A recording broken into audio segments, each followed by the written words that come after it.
There is something about the 25,000 Iraqi dinar note that most investors have never fully understood. And once you hear it, you may look at your entire dinar position very differently. Before you make any move with your IQD holdings, before you sell a single note, stay with me for the next few minutes, because what we are covering today is the kind of analysis that separates informed investors from everyone else. What if the note sitting in your collection right now is more strategically significant than anyone in the mainstream financial world is admitting? Why are experienced IQD holders who have been watching this currency for years paying unusually close attention to the 25,000 note, specifically right now in 2026? That is exactly what we are going to break down today. We are going to look at what this note actually represents, what the Central Bank of Iraq has recently signaled about currency restructuring, what the economic data out of Baghdad is telling us beneath the surface, and why the timing of everything happening simultaneously may be more significant than it first appears. Stay until the end, because the final piece of analysis is the one most people miss entirely. Let us start at the beginning, with the note itself. The 25,000 Iraqi dinar note is not just a piece of currency. It is a symbol of where the Iraqi economy has been.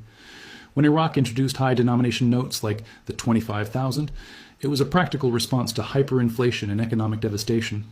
The same way countries like Zimbabwe, Venezuela, and pre-reform Turkey printed enormous denominations to handle an economy where the currency had lost most of its purchasing power.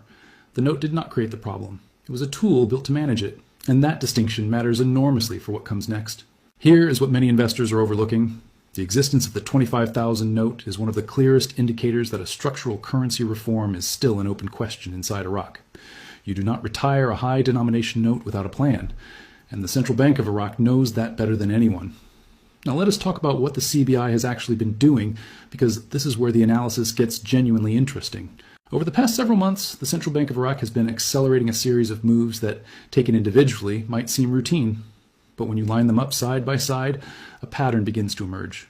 The CBI has been working to strengthen its foreign currency reserves, maintaining the official exchange rate while reducing pressure on the parallel market, advancing its banking reform agenda with international consulting partners, and quietly signaling to the international financial community that Iraq's monetary framework is evolving.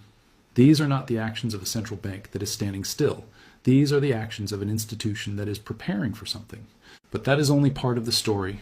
The conversation around the 25,000 note specifically connects to what analysts call the 3-0 removal proposal, the idea of redenominating the Iraqi dinar by dropping 3 zeros from the currency, effectively turning 25,000 dinars into 25 new dinars. Now, before anyone interprets that as a windfall, stop.